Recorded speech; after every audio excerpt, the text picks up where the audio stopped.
আমি তোমাকে লাস্ট দেখেছি যতদূর আমার মনে পড়ে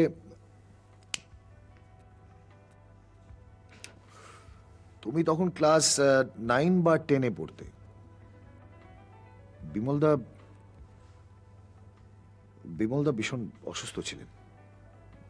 বৌদি অফিসে ফোন করতে আমি আর শান্তিদা, শান্তিদা মানে তোমার বাবা, মানে বিমলদার পিএ, তো সেই শান্তিদা আর আমি গিয়ে পৌঁছলাম তোমার বাড়িতে। সেখান থেকে ফোনে ফোনে সব অ্যারেঞ্জমেন্ট করে বিমলদাকে শিফট করা হলো পিজিতে। কাউকে কোনো সময় দেননি বিমলদা, সেই রাতেই মারা গেলেন। পরদিন আমার মনে আছে অফিসিয়াল ট্যুরে আমার গুয়াহাটি যাওয়ার কথা ছিল। আমি মর্নিং ফ্লাইটটা ক্যান্সেল করলাম। শ্মশান থেকে দুপুরে ফিরে আমি রাত্রে কামরূপ এক্সপ্রেস ধরে আসাম গেলাম।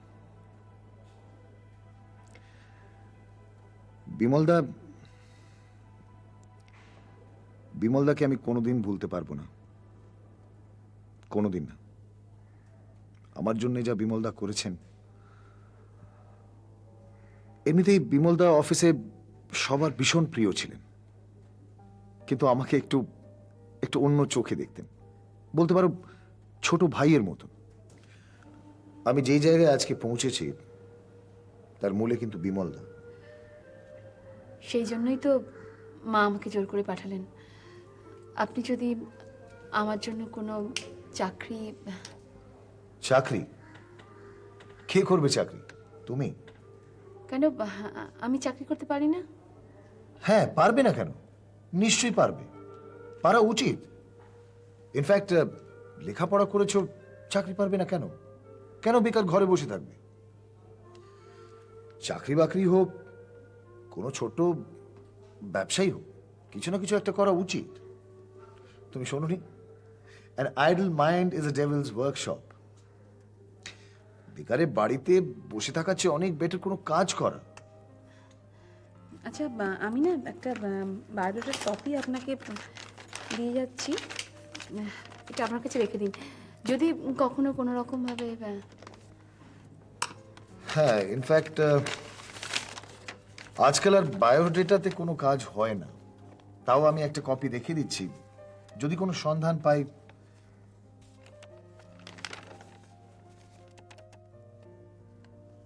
Good, very good. তোমার একাডেমিক রেজাল্টস তো খুব ভালো। তা এতদিন বাড়িতে বসেছিলে কেন? কি বলবো, হুট করে বিয়েটা হয়ে গেল, তারপর সংসার, মেয়েকে মানুষ করা, সময়ই পেলাম না। তা এখন সময় পাচ্ছ? তোমার মেয়ে কত বড়? 13 নম্বর মেটার্নিটি ফাইলটা কোথায় গেল বলুন তো? কোনো রেকর্ড পাচ্ছি না। আর ডক্টর ভাস্কর রায় যে বললেন যে হায়দ্রাবাদ থেকে 15 দিনের মধ্যে রিপোর্ট আসবে, সেটা কি হলো? কথা রাখি না কেন? এক সেকেন্ড, পরে কথা বলছি আমি। আরে আসুন আসুন আসুন। মদন বাবুজি। হ্যাঁ স্যার। কেমন আছেন? এই চলছে। ভালো তো সব? আপনি ভালো তো স্যার? খুব ভালো। বসুন বসুন। আপনি আগে বসুন। বসুন। বিনয়ের অবতার। হ্যাঁ বসুন। হ্যাঁ বলুন। আর কিরকম সব খবরাখবর? কোনো নতুন কোনো সমস্যা কিছু? না স্যার, একটা বিশেষ দরকারে আপনার কাছে এসেছিলাম। হ্যাঁ বলুন না। আরে আমি তো আছি, যদি মানে ডক্টর রয়ের ব্যাপারে কোনো প্রবলেম থাকে তা। এই দেখুন, কিরকম ভুলে যাই আজকাল। ডক্টর রয়ের ব্যাপারে আপনার প্রবলেম হবে কেন? এখন তো আপনারা you are very close friends.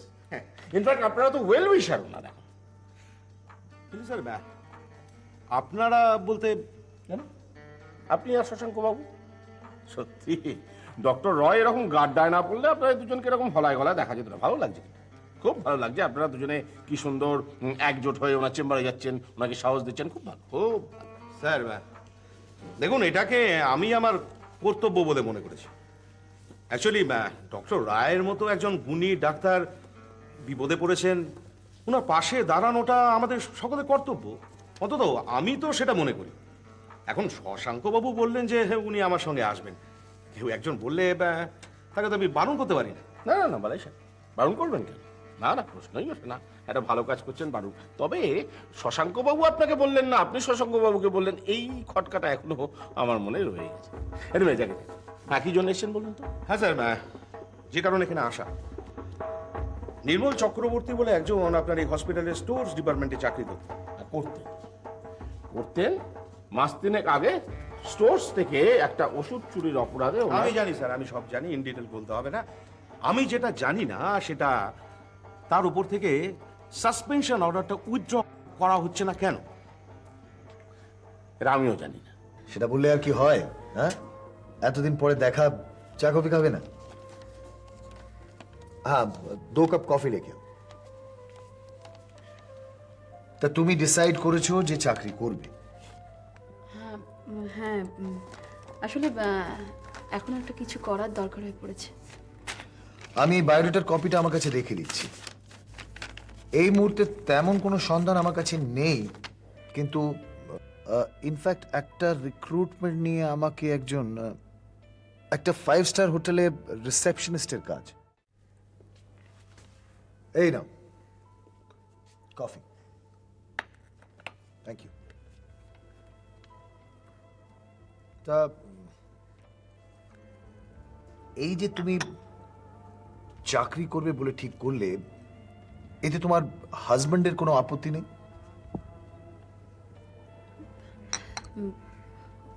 ও আমার কোনো কাজে বাধা দেয় না। Good, very good, a very practical man. খুব ভালো। ইনফ্যাক্ট এখন তোমার হাজবেন্ড কি যেন, মানে কি করেন? ও ডাক্তার, স্পন্দন হসপিটালে আছে। ও আই সি। ইনফ্যাক্ট স্পন্দনের সাথে আমাদের কোম্পানিরও ব্যবসা হয়। মানে ওখানকার ডাক্তাররা আমাদের অনেকগুলো ড্রাগসই প্রেসক্রাইব করে। ইনফ্যাক্ট বাল্ক অর্ডারও আমরা স্পন্দনকে সাপ্লাই করি। তোমার হাজব্যান্ড যেন কোন ডিপার্টমেন্টে, মানে কি নাম ওনার? নক্ষত্র রায়, ও নেফ্রোলজি ডিপার্টমেন্টের হেড।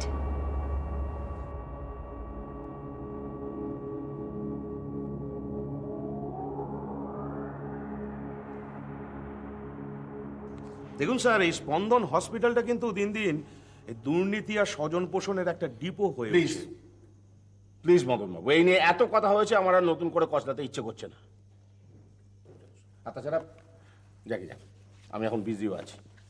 ও বা, তার মানে আপনি বলতে চাইছেন যে আমি এই মুহূর্তে এখান থেকে কেটে, সরি স্যার, মানে গাত্রোত্থান করি। ঠিক আছে স্যার, তবে যাওয়ার আগে খুব সংক্ষেপে একটা ব্যাপার আপনার কাছ থেকে একটু জানতে চাই, যে কি করলে নির্মল চক্রবর্তীকে আপনি আবার এই চাকরিতে ফিরিয়ে নেবেন? কিছু করলেই নয়, কারণ সরকারি চাকরিতে একটা কথা আছে যে তুমি যত খুশি ফাঁকি মারতে পারো, কিন্তু চুরি করলে তোমার চাকরিটি যাবে। এবং উনি চুরি করতে গিয়ে হাতে নাতে ধরা পড়েছে। ও, তাহলে আপনি কিছু করতে পারবেন না? আগে না। ঠিক আছে, তাহলে আমাকে ওই সিএমওর কাছেই যেতে হবে। তো যান না, সিএমও কিছু করতে পারবেন না। দেখুন স্যার, কে কি করতে পারবেন বা না পারবেন কাইন্ডলি সেটা নিয়ে আপনাকে মাথা ঘামাতে হবে। আপনি বিজি মানুষ, এত বড় হসপিটালটা আপনি চালাচ্ছেন, আপনার মাথায় অনেক চিন্তা স্যার। দেখুন না, ওই ব্যাপারটা নিয়ে আমাকেই ভাবতে দিন। হ্যাঁ, আমি তাহলে আজকে চলি। আসুন। ও একটা কথা স্যার, একটা ব্যাপারে আপনাকে একটু আগাম আভাস দিয়ে যেতে চাই। মানে আমাদের পার্টি খুব শিগগিরই এই স্পন্দন হসপিটালে একটা প্যারালাল ইউনিয়ন তৈরি করতে যাচ্ছে। তাই নাকি? আরে বাবা, অত্যন্ত সুখবর। আরে আপনি এটা জানাতে তো দেরি করলেন। খুব খুশি হলাম জানেন। এতদিন একটা ঝামেলা সামলাতাম, তাই ডাক্তারি ফাক্তারি তো চলে গেছে, ওই একটা ইউনিয়নের ঝামেলা সামলাতাম, এবার প্যারালাল ইউনিয়নের ঝামেলা সামলাম। এক্স্যাক্টলি। এতদিন শশাঙ্ক বাবুরা ওই ফাঁকা মাঠে ওয়াক ওভার পেয়ে এসেছে। এবার কিন্তু স্যার প্রত্যেকটা ম্যাচে হাড্ডাহাড্ডি লড়াই করে তবে জিততে হবে। হ্যাঁ, লড়ে যান, লড়ে যান, হাড্ডাহাড্ডি লড়ে যান একেবারে। আমি তো আছি মাঝখানে, রেফারির কাজটা আমি করবো। আপনি ব্যাপারটা কিন্তু স্যার ওই শশাঙ্ক বাবুকে একটু বুঝিয়ে দেবেন, হ্যাঁ, যে ফাঁকা ময়দান কিন্তু উনাদের জন্য আর রইল না। না না, প্রশ্নই ওঠে না। ফাঁকা ময়দান থাকলে তো খেলাটা জমবে না। গো আহেড প্লিজ। তাহলে স্যার আজ আমি চলি। হ্যাঁ, তবে খুব শিগগিরই কিন্তু আমি আবার আপনার এখানে আসব। হ্যাঁ, তবে সেদিন কিন্তু আমি একা আসব না। আমার সঙ্গে থাকবেন দ্বিজেন মিত্র আর অবনী বসু। তাহলে চলিস, হ্যাঁ? নমস্কার।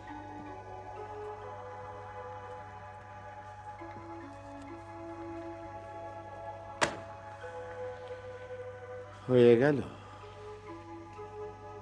এতদিন একটা ইউনিয়ন ছিল, এবার থেকে দুটো ইউনিয়ন। এক রামের রক্ষে নেই, সুগ্রীব দোসর।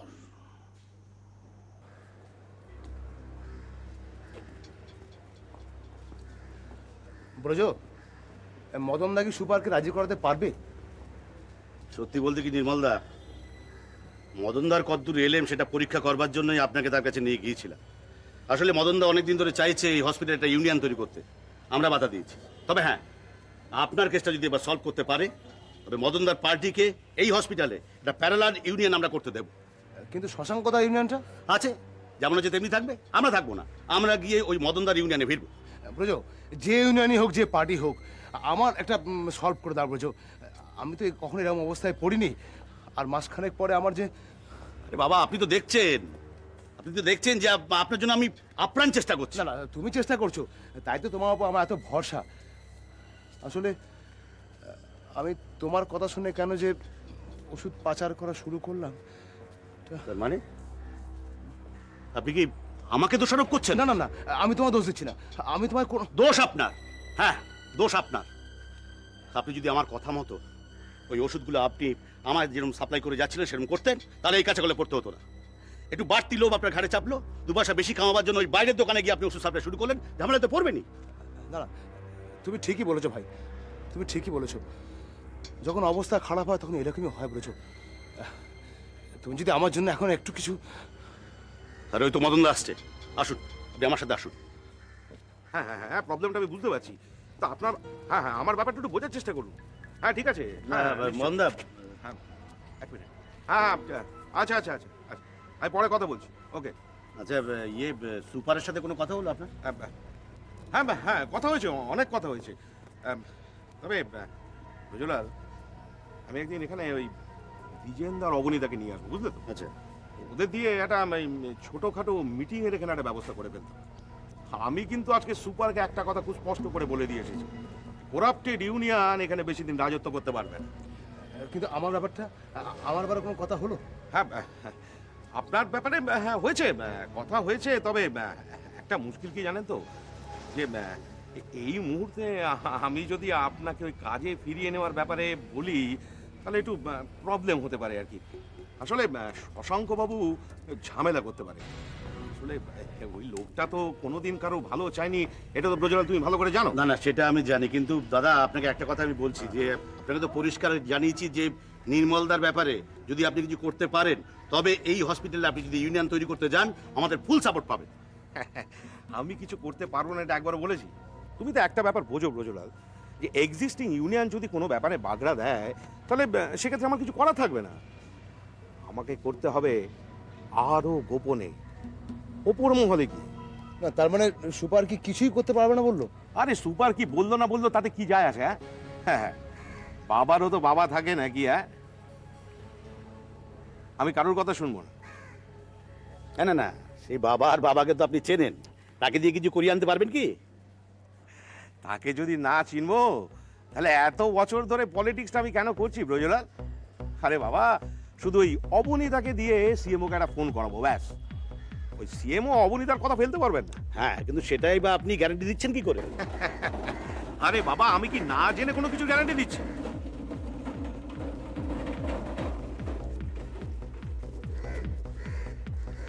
তোমাদের সিএমও অবনীতা, আরে বাবা এক গেলাসের ইয়া। তাই? আরে হ্যাঁ, একই ক্লাবের মেম্বার দুজন। আচ্ছা। খুব ইন্টিমেসি। আরে বাবা, বসে বসে দেখো না আমি কি করি। হ্যাঁ, তবে ব্রজলাল, তোমাকে কিন্তু একটা কাজ খুব তাড়াতাড়ি করে ফেলতে হবে। বলুন না দাদা। দ্বিজেন্দা আর অবনীতাকে দিয়ে এখানে মিটিং এর ব্যবস্থাটা কিন্তু খুব শিগগিরই করে ফেলতে হবে। আচ্ছা আচ্ছা আচ্ছা। আরে বাবা, শুধু একবার ওই মিটিংটা করতে দাও না, তারপর দেখবে হ্যাঁ সব ওই ইউনিয়ন ছেড়ে কেমন আমাদের এই ইউনিয়নে এসে ভিড় করেছে। তবে রোজো আমি এই একটা ব্যাপার কিন্তু অবনীতাকে বলে এসেছি। কি বলুন তো? আমরা যদি একবার পাওয়ারে আসতে পারি, হ্যাঁ, তাহলে সবার আগে ওই ক্লাস 3 আর 4 স্টাফেদের স্বার্থটা আমি দেখব। হ্যাঁ, তাদের ধরো ওই পে স্কেল রিভিশন করা, তারপরে ওই তোমাদের ওই বকেয়া ডিএফএ কি সব বাকি আছে না, হ্যাঁ, হ্যাঁ, হ্যাঁ। এগুলো যাতে তাড়াতাড়ি দিয়ে দেয় সেই সব ব্যবস্থা করা। তারপরে ধরো তোমরা যারা স্টাফ আছো আর কি, তাদের জন্য নতুন নতুন সুযোগ সুবিধা, তারপরে ফ্যামিলি মেম্বারসদের জন্য ফ্রি বেড, এই ধরনের সুযোগ সুবিধা, এই সমস্তগুলো আমি করে দেবো। হ্যাঁ, দাদা আপনি যদি এগুলো করতে পারেন না দাদা, তাহলে নিশ্চয়ই নিশ্চয়ই আপনার ইউনিয়ন ফুল সাপোর্ট আমাদের কাছ থেকে পাবে। কোনো চিন্তা করো না প্রজা। আরে বাবা, আমি তো আছি। হ্যাঁ, কোনো চিন্তা নেই, শুধু মিটিংটা একবার করতে দাও। হ্যাঁ, তাহলে সবকিছু ঠিকঠাক চলছে তো? কোথাও কোনো প্রবলেম নেই?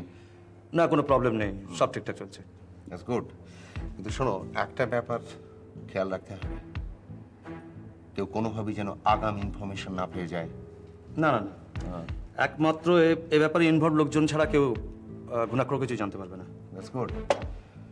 কেননা তুমি তো জানো যে খেলাটা অনেক গভীরে চলে গেছে, অনেক রকম জটিলতার সৃষ্টি হয়েছে। একটা একটা করে সেসব জটগুলো খুলতে হবে। জানি, তাই এই ব্যাপারটা নিয়ে আমি খুব অ্যালার্ট আছি। তোমার নেক্সট মুভমেন্টটা কি?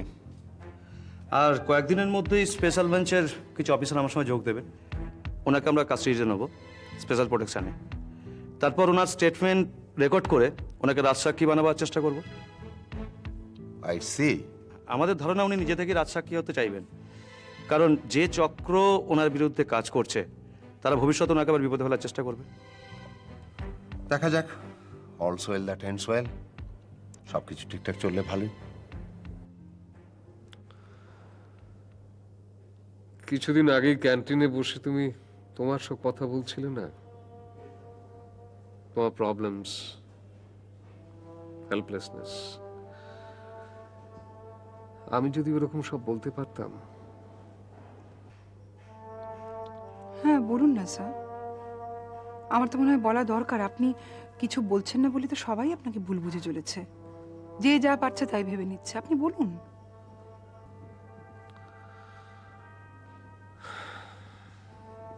কি বলবো বলো তো, সব কথা তো ওভাবে বলে বোঝানো যায় না। যে যার মতো বুঝে নিক, আমার ভালো লাগছে না।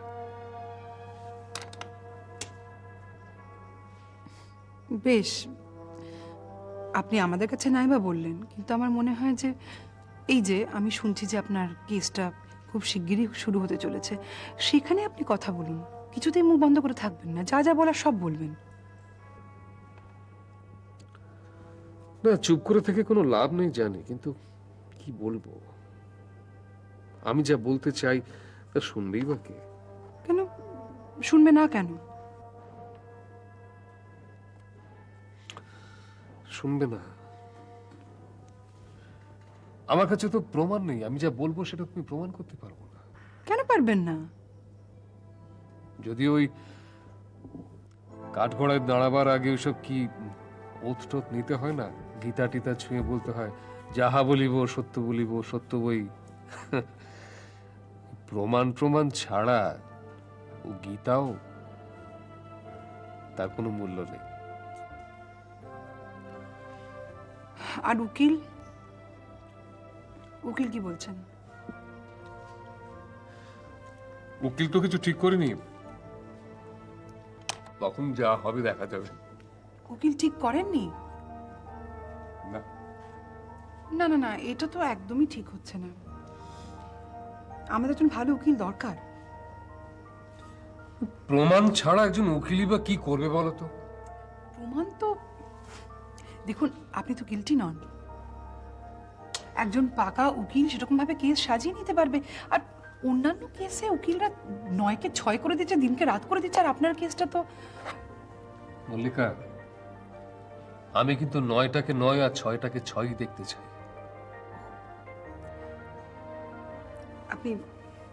আপনি ভুল বুঝলেন, আমি সেভাবে বলতে চাই। আমি সরি, আমি হয়তো তোমাকে হার্ট করলাম, কিন্তু দেখো, একটা মিথ্যেকে মিথ্যে প্রমাণ করতে গিয়ে আমি যদি আর একটা মিথ্যের আশ্রয় নিই, তাহলে আমি নিজের কাছে কি জবাব দেব? তাহলে কি আমাদের হাতে আর কোনো রাস্তাই রইলো না?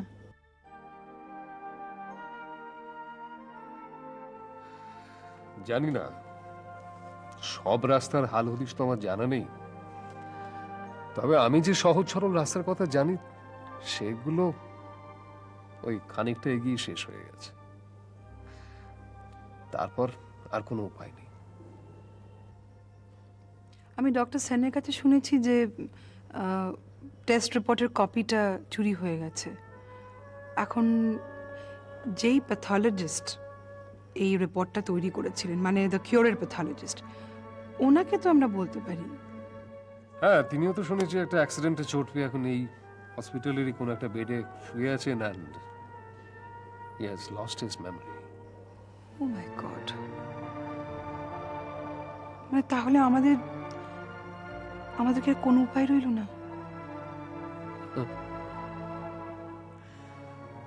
No chance. একে একে নিবিছে দেউটি।